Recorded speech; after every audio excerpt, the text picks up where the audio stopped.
Everyone, physics के फंडे में आपका स्वागत है। तो कैसे हैं आप लोग दोस्तों? आज के वीडियो में हम डिस्कस करेंगे बेहद इंपॉर्टेंट चीज थर्मोडायनेमिक्स में वर्क डन के बारे में, हीट के बारे में और delta U that is internal energy के बारे में। तो आपने फर्स्ट और सेकेंड पार्ट देख लिए होंगे, उसी के कंटिन्यूएशन में हम स्टार्ट करते हैं वर्क डन निकालना। लेकिन आपको पता है जो फर्स्ट लॉ ऑफ थर्मोडायनेमिक्स होता है that is delta Q equals to delta U plus delta W, right? तो इसमें हमें तीनों चीज की बात करना है बच्चों, वर्क डन की भी, इंटरनल एनर्जी की भी और हीट की भी, राइट? एक एक करके सबके ऊपर मास्टरी करते जाएंगे और सीखते जाएंगे फिजिक्स का असली ज्ञान। तो सबसे पहले अभी हम शुरू करेंगे वर्क डन, राइट? चलो, तो वर्क डन क्या होता है बेसिकली, मान लीजिए मेरे पास एक चैम्बर है और इस चैम्बर में कुछ गैस भरी हुई जिसका कुछ ना कुछ प्रेशर होगा, ठीक है? अब मान लीजिए उसका प्रेशर P0 है और इसका प्रेशर भी कितना है, बाहर का ही P0 है, अंदर का प्रेशर बाहर का प्रेशर बराबर है। तो जो नेट फोर्स लगेगा, क्योंकि ये एरिया होगा, ठीक, तो फोर्स क्या होता है, प्रेशर इंटू एरिया। तो जो फोर्स लगेगा दोनों तरफ से बराबर लगेगा, तो पिस्टन मूव नहीं करेगा, ठीक है? अब मैंने क्या किया, मान लो मैंने इसको हीट दे दी, ठीक, इसको मैंने हीट दे दी, इसका टेम्परेचर बढ़ा दिया। अब क्या होगा, प्रेशर बढ़ जाएगा। प्रेशर बढ़ गया, अगर प्रेशर बढ़ गया तो अब क्या होगा, अंदर वाले जो मॉलिक्यूल्स है वो एक्सर्ट करेंगे इसके ऊपर फोर्स, ठीक है? तो मान लीजिए प्रेशर 3 हो गया, ठीक। अभी ये प्रेशर बढ़ गया तो ये पिस्टन स्लाइड करने लग जाएगा। मान लो पिस्टन स्लाइड होके यहां आ गया फाइनली, ठीक। कब तक, जब तक ये वाला प्रेशर और ये वाला प्रेशर बराबर नहीं हो जाता तब तक स्लाइड करता रहेगा, ठीक है? मान लीजिए किसी इंस्टेंट पर, ध्यान से सुनना, ठीक है, किसी इंस्टेंट पे अगर मैं इसको डिफरेंस बहुत छोटा मानूं, ठीक है, किसी पर्टिकुलर पॉइंट पे मान लो, तो मैं मान सकता हूं कि किसी पर्टिकुलर पॉइंट पे उसका प्रेशर हो गया होगा P, राइट? अब यहां से यहां तक की डिस्टेंस मैंने मानी है डेल्टा एक्स, बहुत छोटी मानी है दोस्तों, बहुत छोटी, एकदम छोटी सी है ना, ज्यादा बड़ा डिफरेंस कंसीडर नहीं कर रहा हूं, सिर्फ आपको समझाने के लिए बताया है कि मान लीजिए डिस्प्लेसमेंट कितना हुआ, डेल्टा एक्स, ठीक है? अब आपको पता है वर्क डन का फॉर्मूला क्या होता है, वर्क डन होता है force into displacement F dot dx, clear? Force into displacement. अच्छा, ध्यान से एक चीज और, फोर्स किसका, गैस जो लगा रही है, गैस के कारण जो प्रेशर लग रहा है, प्रेशर इंटू एरिया जो हमें मिल रहा है, क्या फोर्स, वो राइट डायरेक्शन में, और डिस्प्लेसमेंट में किधर है, इधर। तो वर्क डन के साथ है positive, work done by the gas, है ना? सो यहां पे आ गया मेरे पास pressure into area into dx, ठीक है? ये छोटा वर्क डन है। अब अगर मेरे को टोटल वर्क डन निकालना है, मान लीजिए यहां से यहां तक मुझे पिस्टन एक्सपांड हुआ मेरा, तो मेरा टोटल वर्क डन कैसे निकलेगा, इसको समेशन कर दो, इंटीग्रेशन कर दो। जैसे मैं इंटीग्रेशन करूंगा दोनों sides with in the proper limits, तो ये जाएगा integration P into A dx। A dx क्या होता है, मुझे पता है कि ये एरिया है और ये क्या लेंथ है, एरिया इंटू लेंथ क्या वॉल्यूम, क्या इसको ऐसे लिख दूं मैं, change in volume. So the work done of a gas is P delta V। दोस्तों इतना इंपॉर्टेंट फॉर्मूला हर प्रोसेस के लिए अपन लगा सकते हैं, P dV, राइट? अच्छा, अब देखते हैं इसके कुछ इंपॉर्टेंट पॉइंट्स जो कि आपको आगे काम आएंगे। ध्यान से देखना, अगर मैं इसको लिखता हूं P dV और अगर मैं ग्राफ बनाऊं प्रेशर वर्सेस वॉल्यूम का, राइट, प्रेशर वर्सेस वॉल्यूम का, और कुछ ग्राफ ऐसा रैंडम है, मान लीजिए ऐसा ग्राफ है, ठीक? तो आपको दिखा है कि यार प्रेशर वॉल्यूम इधर से इधर तक, पॉइंट कोई पॉइंट लो, पॉइंट ए से पॉइंट बी तक वॉल्यूम बढ़ते जा रहा है। अगर वॉल्यूम बढ़ रहा है इसका मतलब चेंज इन वॉल्यूम पॉजिटिव होगा, राइट? अगर चेंज इन वॉल्यूम पॉजिटिव है तो बेसिकली वर्क डन जो आएगा वो पॉजिटिव आएगा। दूसरा ग्राफिकल तरीका इसको समझने का कि P dV y component by x component का इंटीग्रेशन मुझे एरिया देता है, एरिया अंडर द कर्व। इसका मतलब अगर मैंने यहां से यहां तक का एरिया निकाल लिया तो भी मेरा काम हो जाएगा, ठीक है? बेहद इंपॉर्टेंट पॉइंट, काफी काम की चीज आप लोग के लिए, कि the area under PV curve with the volume axis will give you work done. अब मैंने एक चीज बहुत इंपॉर्टेंट बोली यहां पर, वो आपको नोट भी करना है, area under PV curve with the volume axis. दोस्तों वॉल्यूम एक्सिस क्यों मैं वापस से आपको फोकस कर रहा हूं, बार बार बोल रहा हूं, क्योंकि जब भी हम मान लीजिए y dx करते हैं तब मैं एरिया निकालता हूं y और x के बीच में विथ द x वाली एक्सिस, जिसके रेस्पेक्ट से आप इंटीग्रेट करते हो बच्चों, सिर्फ उसी रेस्पेक्ट से, उसी एक्सिस के रेस्पेक्ट से एरिया लेना, ठीक है। अगर आपने ये वाला एरिया निकाल लिया तो आपका गलत हो जाएगा आंसर, ठीक है। ऐसा ट्रैप आते हैं तो एग्जामिनेशन में आप बहुत ज्यादा ध्यान रखना कि एरिया मुझे किधर दे रखा है, राइट। चलिए एक चीज और दिखी आपको कि यहां पर कर्व अगर ऐसा होता, इस तरह का होता, इस तरह का होता, राइट। ये सब मैं पीवी ग्राफ बना रहा हूं, ठीक है। बाय डिफॉल्ट आप पीवी लेके चलना। और तीसरा कुछ ऐसा होता, मान लीजिए ये पीवी, ठीक है। तो आपको पता है कि यार इन तीनों में वर्कडन तो है ना, क्योंकि with the volume axis area तो आएगा। अब यहाँ पे क्या होगा, वॉल्यूम बढ़ते जा रहा है इसलिए मैं वर्कडन लूंगा पॉजिटिव। यहाँ पे भी वॉल्यूम बढ़ते जा रहा है इसलिए वर्कडन लूंगा मैं पॉजिटिव, ठीक है। लेकिन यहाँ पे देखना आपको वॉल्यूम घट रहा है, कंप्रेशन हो रहा है। तो जब भी कंप्रेशन होता है हम वर्कडन लेते हैं नेगेटिव। कंप्रेशन के केस में हम वर्कडन को नेगेटिव लेना पड़ता है बच्चों, ठीक है। तो यहाँ पे जो वर्कडन आएगा वो आएगा नेगेटिव।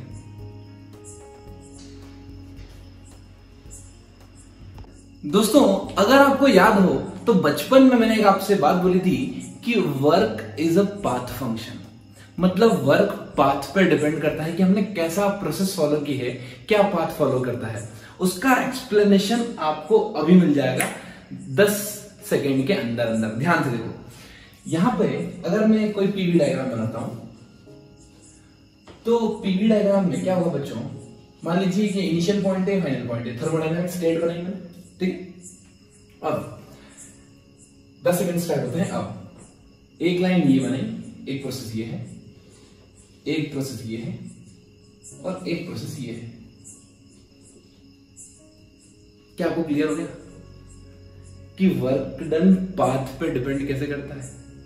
अगर मैं वर्क डन निकालू इसका, तो इसका वर्क डन आएगा सिर्फ इतना, यहां से यहां तक, पॉइंट सेम है, इनिशियल पॉइंट और फाइनल पॉइंट सेम है, लेकिन the area under the PV curve with the volume axis क्या सबके लिए अलग अलग है। इसीलिए वर्क डन स्टेट पे डिपेंड नहीं करता, इनिशियल पॉइंट और फाइनल पॉइंट पे डिपेंड नहीं करता, एक्चुअली पाथ क्या लिया गया है उस पर डिपेंड करता है, राइट।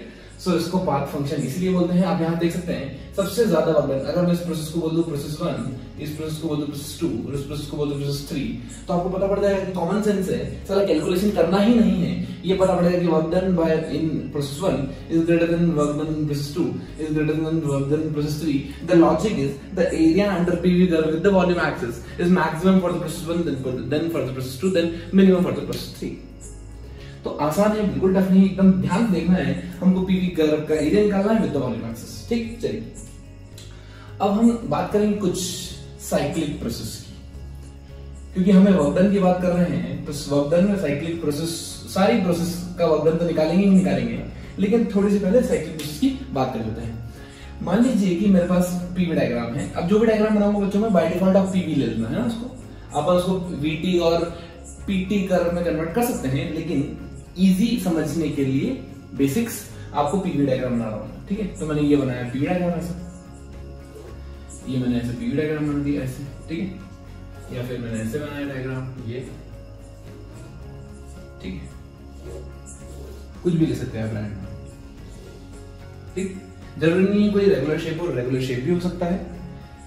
अब इसमें 2 इंपॉर्टेंट चीजें हैं आपको नोट करने की। अगर मैं पीवी ग्राफ लेता हूं, ठीक है, तो आपको दिख रहा होगा कि यार एरिया अंडर द कर्व निकालना, राइट। अभी साइक्लिक प्रोसेस मतलब क्या होता है? Cyclic process means if the initial point and the final point is same, if the initial thermodynamic state and final thermodynamic state is same, such cycles are called as cyclic process. Such process is called a cyclic process. मतलब अगर कोई भी initial point लेता हूं तो घूम के वापस वो इनिशियल पॉइंट पर ही आ जाएगा अपना, ठीक है। चलो अब मैं मतलब ये क्लॉकवाइज सेंस में घूम रहा है या एंटी क्लॉकवाइज सेंस में घूम रहा है, ये क्लॉकवाइज सेंस में घूम रहा है या एंटी क्लॉकवाइज सेंस में घूम रहा है, कुछ भी मान सकते हैं अपन, प्रोसेस कैसे भी ले सकते हैं, ठीक है। अब इस साइक्लिक प्रोसेस को बच्चों आपको 2 पार्ट में एनालिसिस करना है। कैसे? आपको इसको कहीं आपको वॉल्यूम बढ़ता हुआ दिखेगा और कहीं वॉल्यूम आपको घटता हुआ दिखेगा, ठीक। तो इसको 2 पार्ट में एनालिसिस करोगे तो आपकी जिंदगी आसान हो जाएगी, क्वेश्चन आपसे बनने लगेंगे, ठीक है। यहां से शुरू करता हूं। आपको दिख रहा है कि ये वाली जो प्रोसेस है यहां से यहां तक, तो इसमें जब पीवी डायग्राम बनाऊंगा मैं इसका, तो ये पीवी डायग्राम बना हुआ है, इसका एरिया ये होगा, ठीक, इसका वर्कडन ये होगा। और आपको दिख रहा है कि ये वर्कडन वॉल्यूम बढ़ रहा है तो वॉल्यूम क्या है? पॉजिटिव, ठीक। जब पलट के नीचे आएंगे ज्यादा तो आपको दिख रहा है ये वाली जो प्रोसेस है इसका वर्क डन ये होगा एरिया इंटर पीवी का, ये होगा नेगेटिव, क्यों? क्योंकि साइक्लिक प्रोसेस मतलब ये पॉजिटिव ये नेगेटिव, तो ये क्या हट जाएगा दोनों में से। अगर ये दोनों में से हट गया इसका मतलब एरिया अंदर द बंद डब्बा, एरिया अंदर द बंद डब्बा विल गिव द आंसर। डब्बे के अंदर का एरिया आपको आंसर दे देगा। इसका मतलब मुझे सिर्फ ये एरिया निकालना है, ये वाला, बस ये वाला एरिया निकालना है। डब्बे के अंदर का एरिया क्या दे देगा मेरे को? वर्क डन दे देगा। अब उसमें कोई दिमाग नहीं लगाने की इस एक्सिस के अबाउट कोई फर्क नहीं पड़ता, पीवी ऊपर नीचे हो कोई फर्क नहीं पड़ता, ठीक है। चलो, लेकिन दो पॉइंट इंपॉर्टेंट आपको नोट करना है यहाँ पर। पहला कि अगर इसकी रेडियस r गिवन होती तो मैं एरिया लगा देता पाई r स्क्वायर, ठीक है। लेकिन यूजुअली क्या गिवन होता है, इनिशियल पॉइंट गिवन होता है, ये v1 गिवन होता है, ये v2 गिवन होता है। इसका मतलब क्या मैं लिख सकता हूं उसको पाई d स्क्वायर बाय 4। d क्या है? डायमीटर। d क्या बच्चों? डायमीटर। सिमिलरली अगर मैं ये दो पॉइंट्स लेता तो ये P2 होता, ये P1 होता, तो एक डायमीटर तो मेरे पास आ गया P2 माइनस P1, ठीक है, और दूसरा डायमीटर आ गया मेरे पास V2 माइनस V1, ठीक। ऑल्दो अगर ये सर्कुलर है तो P2 minus P1 V2 minus V1 बराबर होंगे, और अगर इलिप्स है तो बराबर नहीं होंगे। सिमिलरली ये भी क्या हो जाएगा V2 माइनस V1, और ये जो डिस्टेंस जाएगी ये कितनी जाएगी? P2 minus P1, right. तो इसका एरिया क्या होता है? पाई बाय, सेम लगता है ना, लेकिन यहाँ पे d स्क्वायर आता है बेसिकली, और यहाँ पे क्या होता है? Pi d1 into d2 by 4। आपको याद रखना है area of ellipses pi AB होता है, या फिर pi into semi major axis into semi minor axis by 4, ठीक। तो यहाँ पे इसका आंसर आ जाएगा pi into P2 minus P1 into D2 minus D1, sorry V2 minus V1 by 4, ये आंसर आएगा। क्लियर? चलिए, सिमिलरली आप इसका एरिया इजीली निकाल सकते हैं। आपको गिवन वैल्यूज होगी, ये भी गिवन वैल्यूज होगी, आप निकाल सकते हैं, ठीक। तो नोट क्या करना है, अगर साइक्लिक प्रोसेस में क्लॉकवाइज घूमता हुआ दिखे, या मैं ऐसे बोलूं ऊपर वॉल्यूम बढ़ता हुआ दिखे और नीचे की तरफ वॉल्यूम घटता हुआ दिखे, ऊपर वॉल्यूम बढ़ता हुआ दिखे नीचे वॉल्यूम घटता हुआ दिखे, ऊपर वॉल्यूम बढ़ता हुआ दिखे नीचे वॉल्यूम घटता हुआ दिखे, ठीक है, तो इन प्रोसेस में वर्क डन होगा पॉजिटिव। लेकिन अगर नीचे वॉल्यूम घट रहा है, देखो वॉल्यूम घट रहा है, वॉल्यूम अगर घटा इसका मतलब वर्क डन क्या है? नेगेटिव। इस केस में वर्क डन नेगेटिव। इस केस में भी ये वाला केस है ना, ये वाला केस में ऐसा वर्क डन लिया बनना, तो इसका भी वर्क डन क्या होगा? नेगेटिव होगा, ठीक है। ऊपर वॉल्यूम घट रहा है, नीचे वॉल्यूम बढ़ रहा है with the volume axis, okay. तो क्लॉकवाइज सेंस में पॉजिटिव वर्क डन मानते हैं, और एंटी क्लॉकवाइज सेंस में नेगेटिव वर्क डन हम लेकर चलते हैं, क्लियर। लेकिन ध्यान रखना, pressure volume, pressure y axis पे है और वॉल्यूम एक्स एक्सिस पे। अगर वीपी कर्व दे दिया तो फिर आपको ध्यान से देखना कि वॉल्यूम जहां बढ़ता है उसको पॉजिटिव लेते हैं, जहां घटता है उसको नेगेटिव लेते हैं।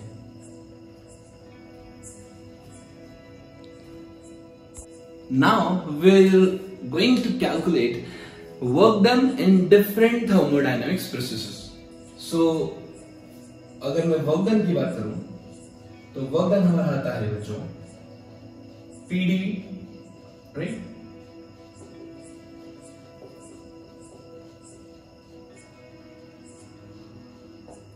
ना सबसे पहले बात करेंगे हम आइसोबारिक प्रोसेस, राइट। आइसोबारिक का मतलब क्या होता है बच्चों? Pressure constant. अगर प्रेशर कांस्टेंट है इसका मतलब जो वर्क डन आएगा, work done will be P D V का इंटीग्रेशन, ठीक है। अब कोई भी चीज कांस्टेंट है तो इंटीग्रेशन को बाहर निकाल लेते हैं, तो ये जाएगा P integration DV. Integration DV मतलब बच्चों इसको लिख देते हैं v, कहां से कहां तक लिमिट लगा दो v1 से v2, तो फिर आंसर आ गया p into v2 minus v1, p into v2 minus v1। इसको हम ऐसा भी लिख सकते हैं pv इक्वल्स टू nRT होता है, राइट। सो nR t2 माइनस t1। सो ये हमारे पास वर्क डन का फॉर्मूला आ गया p v2 minus v1, right. अच्छा, अगर मैं इसको ग्राफ में बना के देखता, ध्यान से देखना pv ग्राफ पे, अगर मैंने इसको प्रेशर वॉल्यूम ग्राफ में बनाया तो आपको पता पड़ेगा कि यार ये जो ग्राफ आएगा कुछ ऐसा आएगा, राइट, कांस्टेंट प्रेशर। अगर मुझे इसका वर्क डन निकालना है, मतलब क्या निकालना है? एरिया निकालना है। कहां से कहां तक? v1 से v2 तक। तो आपको दिख रहा है कि ये तो p है और ये v2 माइनस v1 है, तो वही आंसर आया। क्लियर? चलिए, शाबाश। आई होप आपको आइसोबारिक प्रोसेस का वर्क डन क्लियर होगा। नेक्स्ट हम देखेंगे work done in isochoric process. अभी आइसोकोरिक क्या होता है बच्चों? आइसोकोरिक मतलब वॉल्यूम कांस्टेंट। अगर वॉल्यूम कांस्टेंट है इसका मतलब ध्यान से देखना, वर्क डन हो जाएगा मेरा इंटीग्रेशन पीडीवी, इंटीग्रेशन पीडीवी। अभी डीवी क्या होता है? Change in volume. अगर वॉल्यूम कांस्टेंट है, कोई क्वांटिटी कांस्टेंट, जैसे मैंने 5 बोल दिया कि एक पर्सन है वो 5 की स्पीड से भाग रहा है, तो उसकी स्पीड में चेंज कितना हो? पहले भी स्पीड 5 थी, बाद में भी स्पीड 5 थी, चेंज 0। अगर वॉल्यूम कांस्टेंट है तो चेंज इन वॉल्यूम 0, तो ये हो जाएगा वर्क डन 0। वर्क डन 0 होता है बच्चों, इंपॉर्टेंट है, वर्क डन 0 होता है, काफी काम आने वाला है हमको आगे में, राइट। अभी वर्क डन 0 है, इसका ग्राफ बना के देख लेते हैं कि ग्राफ कैसा आता है। इसका अगर मैं पीवी ग्राफ बनाता हूं तो ग्राफ ऐसा आता है, राइट, कांस्टेंट वॉल्यूम लाइन। अब आपको दिखेगा कि अगर मैं इसका एरिया निकालूं तो क्या होगा? एरिया 0 तो आ रहा है, एरिया अंडर द कर्व क्या है? 0। ठीक है, ये लाइन का क्या एरिया होता है इस पॉइंट पे? कुछ भी नहीं, 0।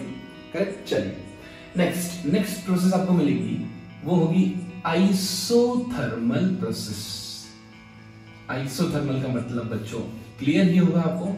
आइसो मतलब सेम और थर्मल मतलब हीट, राइट। इसका मतलब सेम टेम्परेचर, ठीक है। थर्मल यूजुअली हम टेम्परेचर रिप्रेजेंट करता है हमारा, तो यहां पर होगा सेम टेम्परेचर, हीट नहीं बोलना चाहिए, सेम टेम्परेचर। टेम्परेचर क्या होगा? Constant, right. अगर टेम्परेचर कांस्टेंट हो तो मैं लगाता हूं equation PV equals to constant, right, PV equal to constant. Now इसका अगर मैं ग्राफ बनाता हूं तो ये ग्राफ कैसा आता है? P versus V, you know that is this hyperbolic graph, rectangular hyperbola. इसका मतलब इसका एरिया तो कुछ आएगा, V1 से V2 ये आएगा इसका एरिया, ठीक है, that is for sure. Okay, now you know that the work done is equals to P dV का इंटीग्रेशन, कहां से? V1 से V2 तक, ठीक। अब प्रेशर देखो, प्रेशर भी वेरिएबल है और वॉल्यूम भी वेरिएबल है, दोनों वेरिएबल है, ठीक है। बट जब इंटीग्रेशन करते हैं तो हमको किसी एक क्वांटिटी के टर्म्स में लेकर आना पड़ता है, ठीक। तो मैं काम करता हूं, प्रेशर को हटा दूं। प्रेशर को लिख दिया मैंने C/V इंटू dV का integration V1 to V2, right. C constant है, कांस्टेंट को बाहर निकाल लो। 1/x dx क्या होता है बच्चों? log x, याद है। सब सिमिलरली 1/v dv क्या होगा? log v। तो इसका इंटीग्रेशन मैं डायरेक्ट लिख सकता हूं ln v, कहां से कहां तक?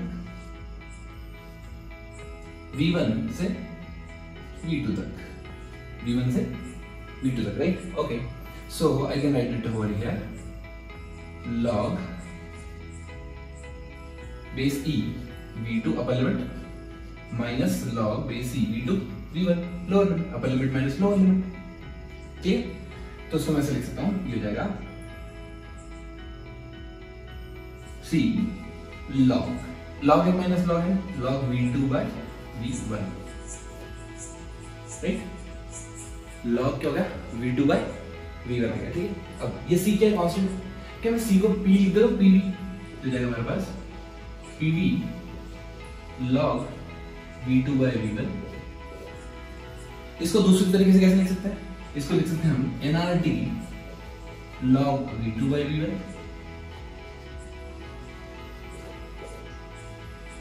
nRT log V2 by V1, right. इसको दूसरे तरीके से कैसे लिख सकते हैं? हम चाहें तो आपको पता है कि PV इक्वल टू कांस्टेंट है, राइट। अगर इसका मतलब P1 V1 equals to P2 V2, ठीक है। तो V2 by V1 की जगह क्या मैं P1 by P2 भी लिख सकता हूं? अगर वॉल्यूम नहीं गिवन है, प्रेशर गिवन है, तो कैसे लिखेंगे? V2 by V1 की जगह P1 by P2 रख दिए, तो मेरा आंसर जाएगा nRT log of P1 by P2। This is also important formula that you have to remember.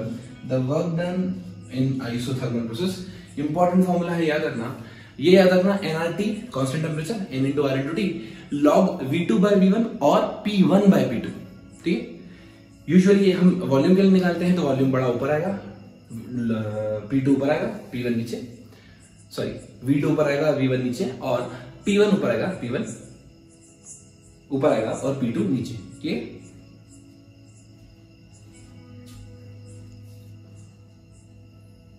तो आइए दोस्तों, अब हम बात करेंगे work done bye adiabatic process. Now you know that adiabatic process is given by PV to the power gamma equal to constant, right? PV to the power gamma equal to constant। अब क्या होगा? हमें पता है जो work done होता है वो होता है integration P D V, integration P D V. अब P भी वेरिएबल है और V भी वेरिएबल है। फिर जैसा अपन ने उस केस में क्या था आइसोथर्मल में, सेम टू सेम यहां भी करेंगे। ये P की जगह क्या कर देंगे, some constant divided by V to the power gamma divided by D, right. चलो तो C कांस्टेंट बाहर निकाल लो, तो V to the power minus gamma dV, right. अब यहाँ पे x to the power n वाला फॉर्मूला लगाना है, राइट। हमें पता है x to the power n का इंटीग्रेशन होता है x to the power n+1 divided by n+1, ठीक। तो यहां हो जाएगा C v to the power minus gamma plus 1 divided by minus gamma plus 1। कहां से कहां तक जाएगा ये, v1 से v2 तक। आपको इंटीग्रेट करना है फर्स्ट पॉइंट से लेकर सेकंड पॉइंट तक, राइट। चलिए तो उसको यहां पे वैल्यू पुट कर दिया जाएगा, c upon 1 minus gamma v to the power minus gamma plus 1 upper limit minus lower limit v1 minus gamma plus 1, right, v2 minus v1, right. अब ध्यान से देखना, इंपॉर्टेंट चीज निकल के आएगी एक जो काफी आपको यूजफुल होगी बोर्ड पॉइंट ऑफ व्यू से भी और कॉम्पिटिटिव पॉइंट ऑफ व्यू से भी। मैं क्या कर रहा हूं, यहां पे लिख रहा हूं 1 minus gamma as it is, c का अंदर मल्टीप्लाई कर रहा हूं, ठीक। तो ये जाएगा c v टू v2। अब देखो v to the power minus gamma plus 1, right. तो मैं क्या इसको लिख सकता हूं v2 divided by v2 to the power gamma, है ना, क्योंकि पावर माइनस है, माइनस मतलब नीचे आएगी डिनोमिनेटर में, तो जाएगा 1 माइनस गामा, ठीक है। अगर आपको नहीं समझ में आया तो ऐसे लिख सकते हैं अपन v to the power 1 minus gamma, ठीक है। 1 माइनस गामा लिख सकते हैं, इसको लिख सकते हैं v to the power 1 into v to the power minus gamma, so v divided by v to the power gamma, clear. चलो तो सिमिलरली इसको मैं लिख दूं c into v1 divided by v1 to the power gamma, ठीक है। अब ध्यान से देखो, मुझे पता है कि ये P है, P क्या है, P into V to the power gamma constant है। क्या मैं लिख सकता हूं उसको P1 V1 gamma equal to P2 V2 gamma, correct. अब देखो जहां पे V2 है वहां पे मैं P2 लिखूंगा और जहां पे V1 है वहां पे V1 लिखूंगा, ठीक, मतलब V1 वाली टर्म लिखूंगा। तो यहां पे लिख रहा हूं मैं P2 V2 to the power gamma C की जगह पे into V2 divided by V2 to the power gamma minus यहाँ पे C, तो यहाँ पे 1 वाली टर्म लिखूंगा। तो क्या हो जाएगा ये P1 V1 gamma into V1 V1 gamma, ठीक है, डिवाइडेड बाय 1 माइनस गामा, ठीक है। अब देखो क्या कैंसिल हो रहा है, इसमें आपको बहुत सारी चीजें कैंसिल होती दिखेगी, V2 V2 cancel, V1 V1 gamma cancel, ये हो जाएगा 1 upon 1 minus gamma P2 V2 minus P1 V1, this is the answer, this is the work, right. Usually gamma 1 से बड़ा होता है तो हम इसको ऐसे लिखते हैं 1 upon gamma minus 1 P1 V1 minus P2 V2, P1 V1 minus P2 V2, this is the work done bye adiabatic process, important relation, you have to remember this, right। अच्छा अगला रिलेशन आता है इंपॉर्टेंट, क्या होता है वो होता है work done bye polytropic process, ठीक है। अब यार आपको ऐसा लगता है कि पॉलीट्रॉपिक में क्या होता है, PV to the power n equal to constant होता है, PV to the power n, मतलब कहानी पूरी की पूरी सेम चलना चाहिए, बस गामा की जगह पे क्या आ जाना चाहिए, n आ जाना चाहिए। तो एक काम करो, इसका भी आंसर डायरेक्ट लिख देता हूं 1 upon n minus 1 P1 V1 minus P2 V2। याद रखना 1 पहले आता है 2 बाद में आता है, क्यों, क्योंकि हम n माइनस 1 लिखते हैं या गामा माइनस 1 लिखते हैं, ठीक है। तो सभी प्रोसेस का वर्क डन हमने निकाल लिया है। एक बार एनालिसिस कर लेते हैं। Work done bye adiabatic process हमने अभी निकाला, NRT adiabatic, work done bye adiabatic process क्या होता है, work done bye adiabatic process P1 V1 minus P2 V2 divided by gamma minus 1, polytropic P1 V1 minus P2 V2 divided by n minus 1, isothermal का work done होता है nRT log V2 by V1 और आई can right nRT log P1 by P2। Isochoric के लिए work done 0 होता है और isobaric के लिए PdV मतलब P into V2 minus V1। अगर मैं ग्राफ बनाता हूं नॉर्मल, कैसा ग्राफ, PV ग्राफ, किसके बीच में, सारी प्रोसेस के बीच में, ठीक है, सारी प्रोसेस ड्रॉ कर लेता हूँ। अपन ऑलरेडी ड्रॉ कर चुके हैं लास्ट लेक्चर में। तो ग्राफ के बारे में बात करूँ कि अगर मैं यहां से स्टार्टिंग पॉइंट लेता हूँ, ठीक है, स्टार्टिंग पॉइंट सबका सेम ले रहा हूँ, क्यों? क्योंकि मुझे एनालिसिस करना है। अगर मैं स्टार्टिंग पॉइंट लेके फर्स्ट पॉइंट और किसी दूसरे पॉइंट 2 तक जाता हूँ, ठीक है, V1 से लेकर, मान लो अपन V1 से V2 मूव कर रहे हैं इधर से इधर तक, ठीक है। जो आइसोबारिक प्रोसेस होगी, आइसोबारिक में क्या कांस्टेंट टेम्परेचर होगा, कांस्टेंट प्रेशर होगा, ठीक है। ये क्या है मेरा आइसोबारिक। आइसोकोरिक की बात करें तो वो 2 तक जाएगा ही नहीं, है ना, 1 से 2 तक जाएगा ही नहीं, क्योंकि आइसोकोरिक के मतलब सीधा ही आना है उसको, ठीक।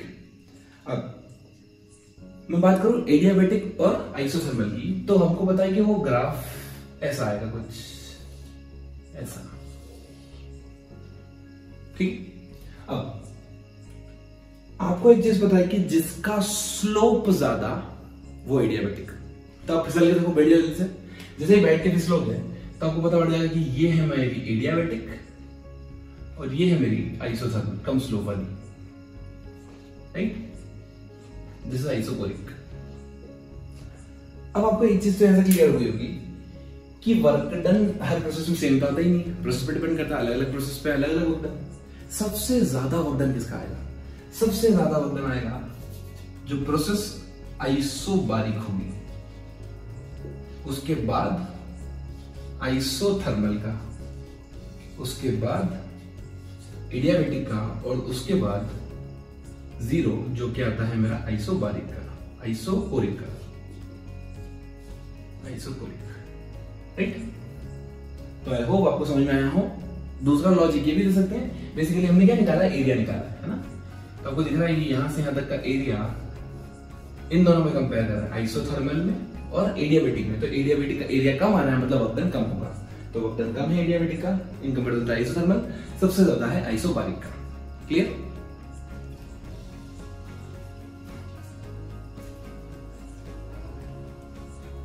अभी हमने बात की वर्क डन की। अब दोस्तों हम बात करेंगे हीट की, हीट सप्लाइड की। हमने हीट की बात थर्मल एक्सपेंशन में बहुत प्यार से कर रखी है, राइट। हमने बताया था, फॉर्मूला डिराइव किया था, delta Q equals to M S delta theta, right. ये एस क्या होता है? Specific heat, right. अब यहां पर थर्मोडायनेमिक्स में हम स्पेसिफिक हीट की बात नहीं करते हैं, हम बात करते हैं मोलर स्पेसिफिक हीट की, राइट। तो हमने एक चीज देखी थी कि यहां पे हम लेते हैं मास, यहां स्पेसिफिक हीट होती है, राइट। और स्पेसिफिक हीट कैसे डिफाइन करते हैं? The amount of heat required to increase the temperature of 1 gram of substance by 1 degree Celsius, right. Similarly यहां पे एक क्वांटिटी और डिफाइन की थी हमने, उसको बोलते थे मोलर स्पेसिफिक हीट। वो क्या था? वो था टेम्परेचर 1 डिग्री इंक्रीज करने के लिए किसी एक मोल गैस का जितनी हीट रिक्वायर्ड होती है, that is called as molar specific heat. यहां पे हम मास लेते थे, यहां पे हम मोल्स लेंगे, राइट। तो हमारा delta Q, the heat given per mole of the gas per unit rise in the temperature. So delta Q equals to n C delta T. तो आपका सी का फॉर्मूला हो जाएगा बच्चों, delta Q by N delta T, right. अब thermodynamics में हमें पता है कि फर्स्ट लॉ ऑफ थर्मोडायनामिक्स बोलता है delta Q equals to delta U plus delta W. इसका मतलब I can write this delta U plus delta W divided by N delta T. This will give you C, molar specific heat, right. अच्छा, अब molar specific heat हमने pressure और volume के लिए derive की है, जो कि काफी इंपॉर्टेंट है, ठीक है। हजारों प्रोसेस के लिए हजारों तरह की सी की वैल्यू आ सकती है, लेकिन हमारे सिलेबस में और जो इंपॉर्टेंट है कॉम्पिटिटिव पॉइंट ऑफ व्यू से plus board point of view से, that is first, that is called as molar specific heat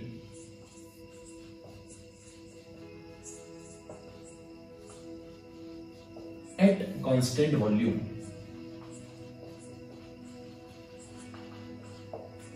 molar specific heat at constant volume, इसको रिप्रेजेंट करते हैं CV से, ठीक है। अभी क्या होता मुझे पता है, C equals to delta Q delta U plus delta W divided by N delta T, right.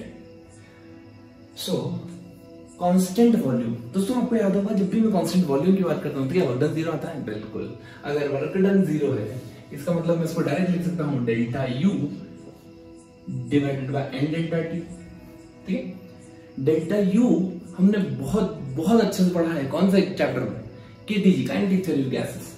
हमने वहां पे पढ़ा था delta U equals to N R T into F by two, याद आया? N R T into F by two, ठीक।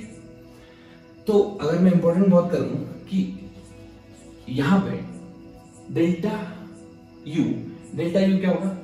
N R T F by two divide में क्या है? एन डेल्टा टी, ठीक है। ये बेसिकली यहाँ पे डेल्टा टी आएगा, क्योंकि वो अगर मैं यू की बात करता तो होता F by two N R T, तो यहाँ भी डेल्टा टी आएगा ऊपर, ठीक है। तो डेल्टा टी से डेल्टा टी कैंसिल, एन से एन कैंसिल, मेरा आंसर आ गया F R by two. This is the value of C V. Standard value है, फिक्स्ड वैल्यू है, काफी इंपॉर्टेंट वैल्यू है बच्चों, रट लीजिए। ये हो जाएगा U equals to C V equals to F R by two, important relation, right. Okay, अगला हम देखेंगे molar specific heat at constant pressure, ठीक है। मैं फिर से बता रहा हूं, डिफरेंट प्रोसेस के लिए सी की वैल्यू डिफरेंट आती है, लेकिन हमको दो चीज पढ़ना है, सीपी और सीवी, ठीक है। सीवी पढ़ चुके हैं, अब पढ़ेंगे CP, molar specific heat at constant pressure. अब आपको पता है कि जब कांस्टेंट प्रेशर की बात करता हूं मैं, जब कांस्टेंट प्रेशर की बात करता हूं तो वर्क डन जीरो नहीं होगा, राइट। तो ये जीरो नहीं होगा, delta W as it is आएगा। अभी delta U plus delta W, work done क्या? पी डेल्टा वी होता है, राइट, पीडीवी। अब मैं इसको पीडीवी को एन आर डेल्टा टी भी लिख सकता हूं, ठीक है। मैंने आपको अभी वाला पढ़ा रखा है, तो मैं इसको लिखता हूं एन आर डेल्टा टी, ठीक। ये डेल्टा टी कैंसिल नहीं होगा यहाँ पे, अभी ऐसे कॉमन निकाल के कैंसिल करेंगे बाद में, एन डेल्टा टी, ठीक। अब आपको दिख रहा होगा कि न्यूमरेटर में और डिनोमिनेटर में मैं एन डेल्टा टी कॉमन निकाल सकता हूं, तो अंदर क्या बचेगा? अंदर बचेगा F plus N R delta T, बाहर निकालो, F plus one by two, right. F नहीं, ये एफ बाई टू है, sorry, so it will be F by two, delta U की वैल्यू क्या? F by two N R delta T, P D की जगह N R delta T, और ये हो जाएगा divided by N delta T, ठीक है। तो इससे और क्लियर हो जाएगा। अच्छा, अब एन डेल्टा टी कॉमन निकाल लीजिए, N delta T N delta T N delta T common निकाल के काट दीजिए, तो ये कैंसिल हो जाएगा सब। यहाँ पे बचेगा F by two R plus R, F by two R plus R, ये हो गया मेरा सीपी की वैल्यू। अभी हमने पढ़ा कि सीवी कांस्टेंट वॉल्यूम क्या होता है? एफ आर बाई टू, मतलब मैं इसको लिख दूं CP equals to CV plus R, CP equals to CV plus R, मतलब सीपी माइनस सीवी क्या हो गया? मेरा आर आ गया। इस रिलेशन को इंपॉर्टेंट रिलेशन बोलते हैं, इसको बोलते हैं मेयर्स रिलेशन। इस सीपी माइनस सीवी क्या होता है बच्चों? Are, Mayer's relation. इंपॉर्टेंट है, काफी इंपॉर्टेंट है। आपको एक चीज और पता पड़ेगी यहां से कि सीपी की वैल्यू सीवी से ज्यादा आती है। सी की वैल्यू क्या आती है? CP is greater then CV. अब सीपी ग्रेटर देन सीवी क्यों है? Molar specific heat at constant pressure is more than the molar specific heat at constant volume. ये एग्जामिनेशन में, बोर्ड एग्जामिनेशन में काफी इंपॉर्टेंट क्वेश्चन आता है बार बार, ठीक है। अब इसका लॉजिक आपको सीधा सीधा यहां से पता पड़ जाएगा कि जब मैं molar specific heat constant volume पे करता था तो यहां पे आता था delta Q by N delta T. Delta Q को क्या लिखा था मैंने? Delta U plus delta W. लेकिन मुझे पता है कि कांस्टेंट वॉल्यूम की अगर मैं बात करता हूं तो वर्क डन जीरो आता है, ठीक है। लेकिन कांस्टेंट प्रेशर की बात करता हूं तो उसमें पी डेल्टा वी आता है।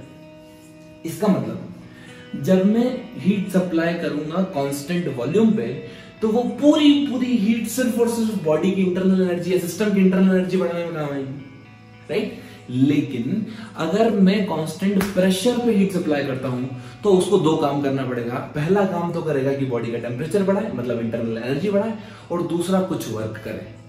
और यही रीजन है, that is why CP is greater then CV. Clear?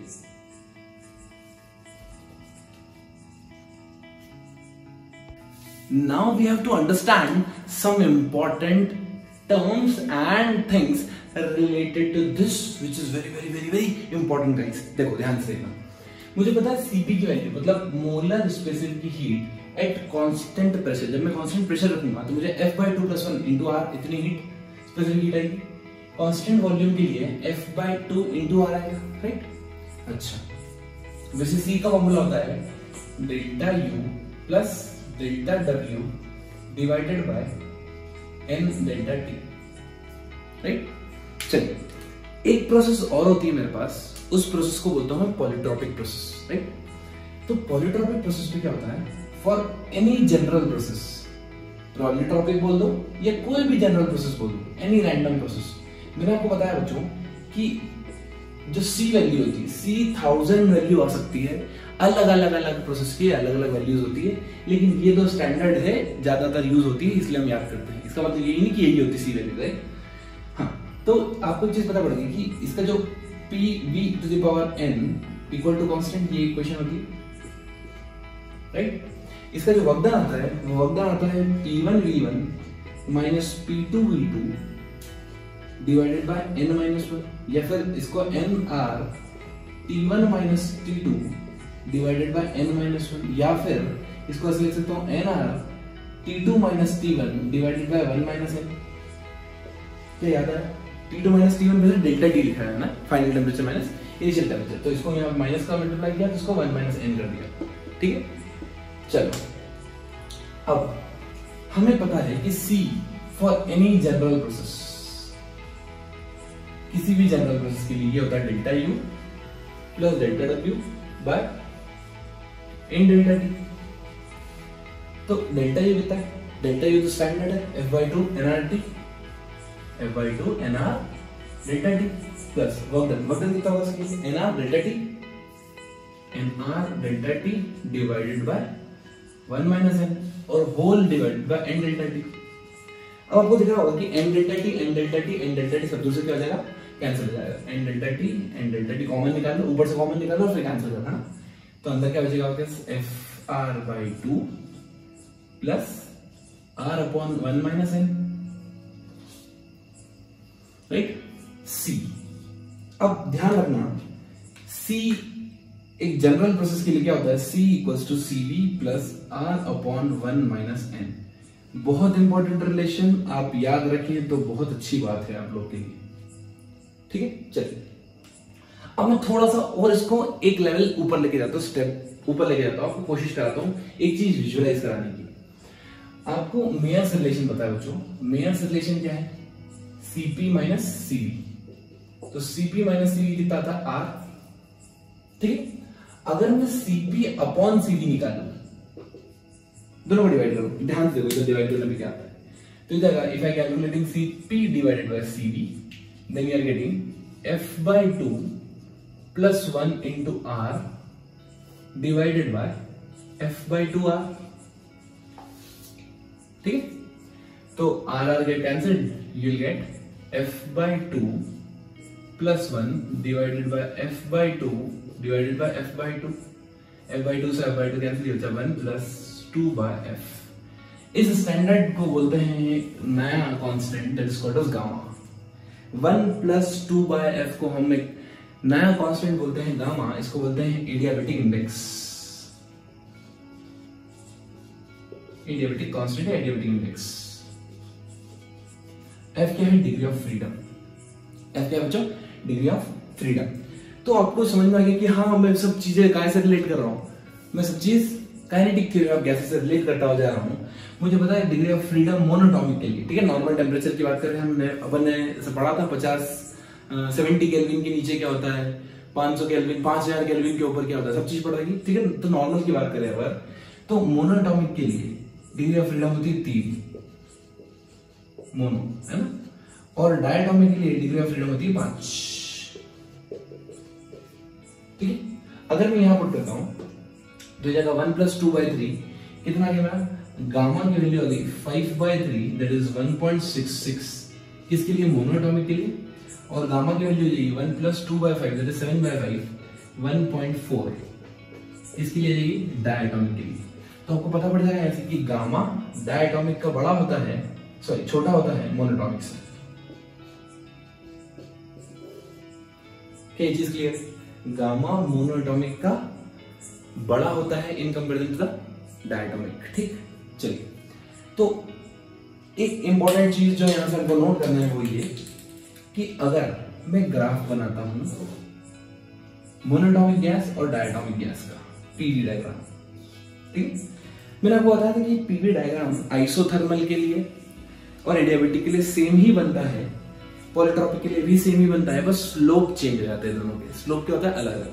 You know that slope adiabatic का गामा टाइम्स उसका ज्यादा होता है, जिसका गामा ज्यादा होगा, वैल्यू ज्यादा होगी, उसका स्लोप ज्यादा होगा।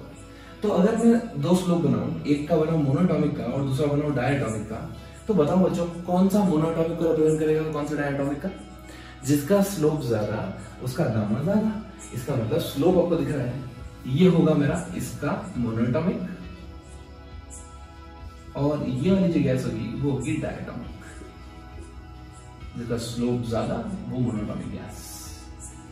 क्लियर?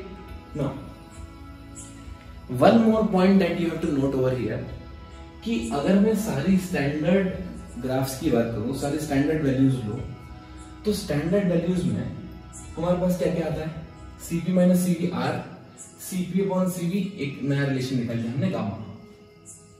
ठीक है, चलिए अब बात करें हम डिफरेंट प्रोसेसेस की। ठीक, तो C वैल्यू जो होती है, C वैल्यू क्या होती है, delta U plus delta W upon n delta T, it can be written as delta Q by n delta T। ठीक, ठीक है, अब ध्यान से देखना, अगर मैं आपसे पूछूं कि कांस्टेंट प्रेशर के लिए बताओ, तो कांस्टेंट प्रेशर के लिए आप C वैल्यू डायरेक्ट बोल दोगे F/2 + 1 × R। मैं पूछता हूं कांस्टेंट वॉल्यूम मतलब आइसोबारिक के लिए ये हो गया, आइसोकोरिक के लिए बताओ, तो आइसोकोरिक के लिए आप तुरंत बोल दोगे FR/2। अगर मैं आपसे पूछता एडियाबेटिक के लिए बताओ, what is the C value for adiabatic gas, तो C वैल्यू एडियाबेटिक के लिए क्या आ जाएगी बच्चों, 0। क्यों, अरे डेल्टा Q 0 होता है ना, फॉर एडियाबेटिक प्रोसेस dQ = 0। अगर dQ 0 है तो C मतलब molar specific heat for adiabatic gas क्या आनी चाहिए, 0। ठीक है, अगर मैं आइसोथर्मल के लिए पूछता आपसे, आइसोथर्मल के लिए पूछता तो यह आता इनफाइनाइट। क्यों इनफाइनाइट, क्यों इनफाइनाइट, क्यों इनफाइनाइट, क्योंकि आपको पता है कि चेंज इन टेम्परेचर अगर 0 हो गया तो आइसोथर्मल, और 1/0 is infinity, so C value for isothermal gas is infinity. I hope everything is clear to you and crystal clear to you. Note कर लेना, ध्यान रखना, काम आएंगे आप लोग को।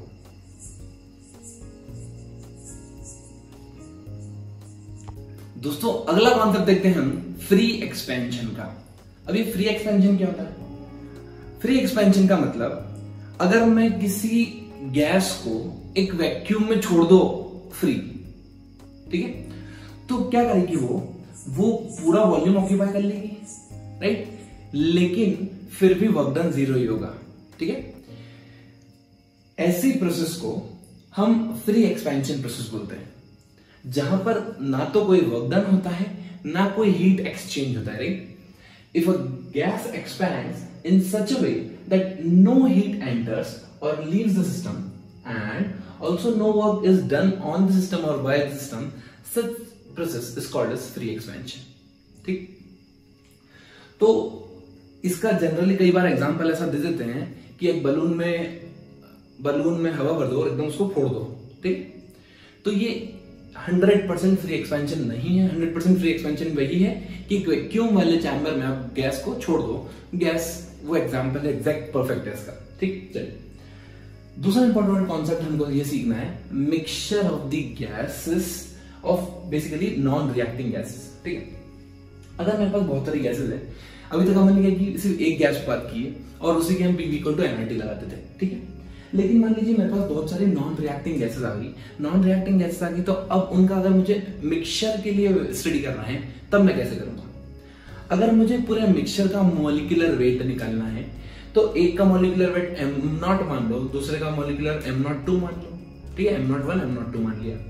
अब पूरे सिस्टम का मुझे अगर मॉलिक्यूलर वेट निकालना है बच्चों, तो याद रखना है फॉर्मूला ये होता है n1 m01 plus n2 m02 divided by n1 plus n2, where n1 and n2 are the moles of the gas having molecular weight m01 and m02 respectively. Clear?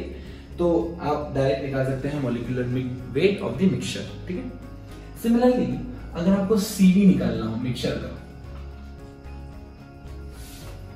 ठीक है, तो कैसे निकालेंगे? ध्यान से देखना, क्या जो टोटल इंटरनल एनर्जी का चेंज होगा मिक्सचर का, वही इंटरनल एनर्जी का चेंज 1 में होगा, वही 2 में होगा? दोनों गैस का change in internal energy is equals to the total change in internal energy of the mixture. So I can write delta U।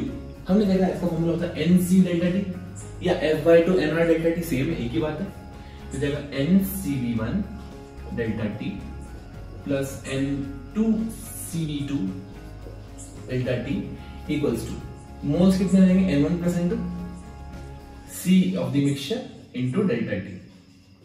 Delta T delta T delta T cancel हो गया बच्चों, तो CV आ गया हमारा mixture का N1C1 N2CV2 divided by N1 plus N2। Similarly अगर मुझे Cp निकालना है मिक्सचर का, तो यही फॉर्मूला लगेगा same to same. Cp of the mixture is equals to N1Cp1 plus N2Cp2 divided by N1 plus N2। ठीक है, अब अगर आपको गामा निकालना है मिक्सचर का, तो गामा कैसे निकालेंगे? Cp mixture divided by Cv mixture. इसका एक फॉर्मूला और होता है बच्चों, वो इंपॉर्टेंट है, आपको याद रखना है, मजा आएगा। वो होता है N1 plus N2 divided by gamma minus 1 equals to N1 upon gamma minus 1। Gamma क्या है? Gamma mixture is equals to N1 upon gamma minus 1 plus N2 upon gamma 2 minus 1। ये कब लगाना है? जब आपको गामा गिवन हो, मतलब एडियाबेटिक कांस्टेंट गिवन हो, राइट? एडियाबेटिक एक्सपोनेंट अगर आपको गामा गिवन है तो आप ये फॉर्मूला लगा सकते हैं, अदरवाइज आपको ये डायरेक्ट फॉर्मूले से आंसर आ जाएगा। तो ये कुछ फॉर्मूलेज हैं, स्टैंडर्ड फॉर्मूलेज हैं, जिनका यूज तब होगा जब मिक्सचर गिवन होगा, आपको 2 या 2 से ज्यादा गैसेस गिवन होगी, तो आप इस तरीके से निकाल सकते हैं। क्लियर?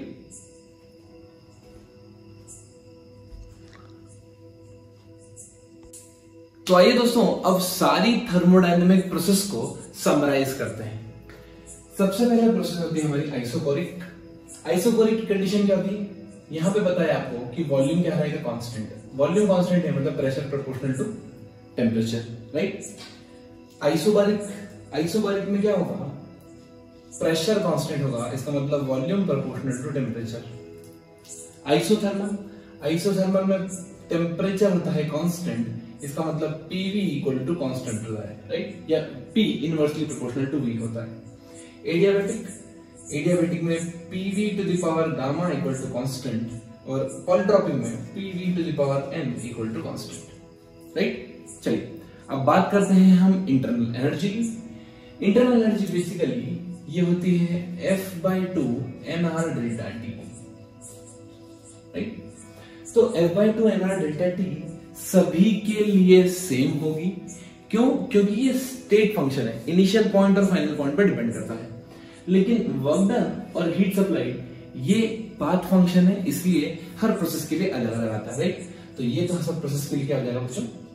सेम हो जाएगा। लेकिन एक चीज ध्यान रखना है आपको, आइसोथर्मल के लिए डेल्टा T क्या होता है? 0, इसलिए ये 0 हो जाएगी, बाकी सब के लिए सेम ही आएगा। आप T1 T2 निकाल के इजीली कैलकुलेट कर सकते हैं, राइट? नाउ वर्क डन की बात करूं मैं, तो वर्क डन आइसोकोरिक के लिए 0 होता है, आइसोबारिक के लिए P into V2 minus V1 होता है, right, P into V2 minus V1। Isothermal के लिए ये होता है nRT log V2 by V1 log base E। Adiabatic के लिए होता है P1 V1 minus P2 V2 divided by gamma minus 1। और पॉलीट्रॉपिक के लिए होता है P1 V1 minus P2 V2 divided by n minus 1, right. Delta Q अगर निकालना है तो basically delta Q is equals to delta U plus delta W। आप लगा सकते हैं, इन दोनों को ऐड कर दीजिए, सब प्रोसेस के लिए ये क्या आएगा, सेम, राइट। चलिए अगली बात करेंगे स्पेसिफिक हीट। कौन सी? Molar specific heat. जब हम मोलर स्पेसिफिक हीट की बात करते हैं तो यहां पर C आइसोकोरिक के लिए क्या लिखेंगे, CV, राइट। CV का फॉर्मूला F/2R। आइसोबारिक के लिए यूज करते हैं CP, that is F/2 plus 1 into R, right. Isothermal के लिए क्या यूज करते हैं? आइसोथर्मल आपको पता है यहां पर डेल्टा T जो होता है वो क्या होता है, 0, इसलिए ये हो जाता है इन्फिनिट। एडियाबेटिक के लिए डेल्टा Q 0 होता है, इसलिए ये होता है 0, राइट।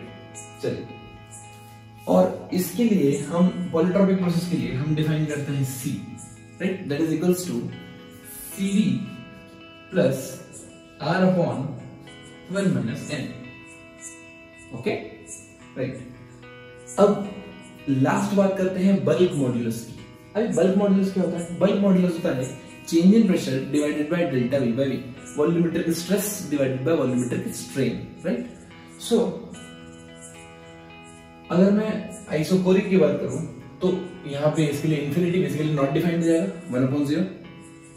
आइसोबारिक की बात करूं, कांस्टेंट प्रेशर पे डेल्टा P 0 होता है, राइट। आइसोथर्मल की बात करूं तो आइसोथर्मल के लिए बीटा हमेशा प्रेशर के बराबर होता है, beta is equals to pressure, right. और ये कैसे आता है? हम चाहे डिराइव कर सकते हैं। कैसे डिराइव कर सकते हैं? हम लिख सकते हैं P into V equal to constant, इसको डिफरेंशिएट करेंगे तो कितना जाएगा, ये P delta V plus V delta P equal to 0, right. तो आप देख सकते हैं बेसिकली यहाँ पे एक नेगेटिव साइन लगा दीजिए, ये होता है एक्चुअल बल्क मॉड्यूलस का फॉर्मूला, राइट। तो यहाँ पे अगर मैं लगाऊंगा तो ये जाएगा P equals to minus P equals to, इसको इधर ले जा रहा हूँ, जाएगा V डेल्टा P और इसको डिनोमिनेटर में ले गया तो ये जाएगा डेल्टा V बाय V, ठीक है। सिमिलरली आप एडियाबेटिक प्रोसेस के लिए लिख सकते हैं गामा टाइम्स P, राइट। तो ये कुछ स्टैंडर्ड फॉर्मूले हैं, आपको पूरे चार्ट में मैंने समराइज करवा दिया कि अभी तक अपन ने क्या क्या पढ़ा है।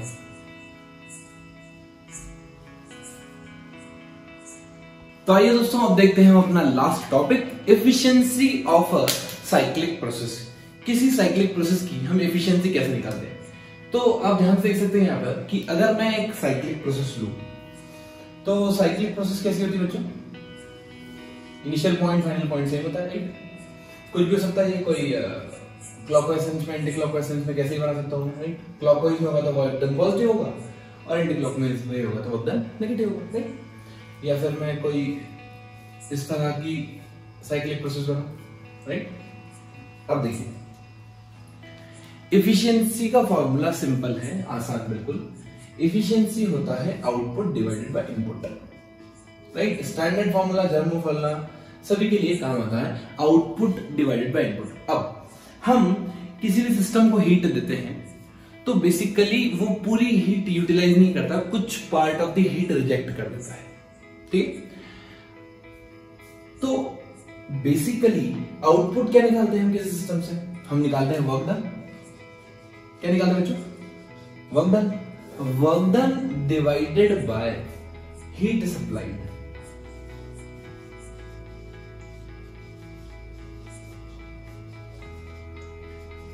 Work done divided by heat supplied will give me the efficiency of the system, right? अच्छा, अब साइक्लिक प्रोसेस में ध्यान दें, delta Q is equals to delta U plus delta W, right? इसका मतलब आपको समझ में आ रहा हो कि यार इनिशियल पॉइंट फाइनल पॉइंट अगर सेम है तो क्या डेल्टा U जीरो आएगा? एक और इंपॉर्टेंट पॉइंट आपको यहाँ पे नोट करना है that for all cyclic process delta U values will be zero, the internal energy of the change in the internal energy will be zero, right? इसका मतलब delta Q is always equals to delta W for all cyclic process. Her cyclic process के लिए ये valid है, ठीक है? अच्छा, तो work done basically work done के लिए क्या लिख दो मैं, delta Q divided by Q supplied, क्या ये सिर्फ सप्लाइड हीट आएगी इसमें, है ना? डेल्टा Q क्या है? Change in heat. Change in heat होता है Q supplied minus Q rejected divided by Q supplied, supplied minus rejected divided by supplied. तो एफिशिएंसी का फॉर्मूला आ गया मेरा 1 minus Q rejected divided by Q supplied, ठीक है? अब एक साइंटिस्ट हुए कार्नोट, उन्होंने एक इंजन बनाया that is called as Carnot engine, right? वो किसी क्लोज लूप पे वर्क कर रहा था, that cycle is called as Carnot cycle. तो हम देखते हैं कि जो कार्नोट साइकिल है बेसिकली इन्होंने कार्नोट साइकिल बनाई कैसे, ठीक? कार्नोट साइकिल बनाने के लिए उन्होंने दो प्रोसेस ली, आइसोथर्मल और दो प्रोसेस ली एडियाबैटिक। तो मैं आपको एक शॉर्ट में कार्नोट साइकिल बता देता हूं। कार्नोट साइकिल इंपॉर्टेंट है। कार्नोट साइकिल की जो इफिशियंसी होती है बच्चों, वो होती है मैक्सिमम। अब कभी कभी न्यूमेरिकल में आता है तो बच्चे लिख देते हैं इफिशियंसी 1 नहीं होती बच्चा। 1 मतलब 100%। 100% तो किसी भी साइकिल की, किसी भी सिस्टम की इफिशियंसी पॉसिबल नहीं है। So the efficiency is maximum but not equals to 1, ठीक है? 1 के बराबर नहीं हो सकती कभी भी, 100% के बराबर नहीं हो सकती कभी भी। चलिए, सो यहां पर उन्होंने पीवी ग्राफ बनाया, राइट? दो प्रोसेस ली उन्होंने एडियाबैटिक और दो प्रोसेस ली आइसोथर्मल। आपको दिख रहा होगा कि अगर मैं इनको प्रोसेस को नाम दे दूं ABCD, राइट? ये ABCD, ओके? तो आपको दिख रहा होगा कि जिसका स्लोप ज्यादा, क्या वो एडियाबैटिक होता है? मतलब ये दोनों मेरी एडियाबैटिक हो गई, this is adiabatic, this is adiabatic, और ये आइसोथर्मल होगी, ठीक? मान लेता हूं कि यहां पे टेम्परेचर है T1, यहां पे टेम्परेचर है T2। आपको दिख रहा है T1 is more than T2, right? Okay, now यहां पर एफिशिएंसी का जो फॉर्मूला आता है वो आता है 1 minus T2 divided by T1. This will give you the efficiency of the system, right?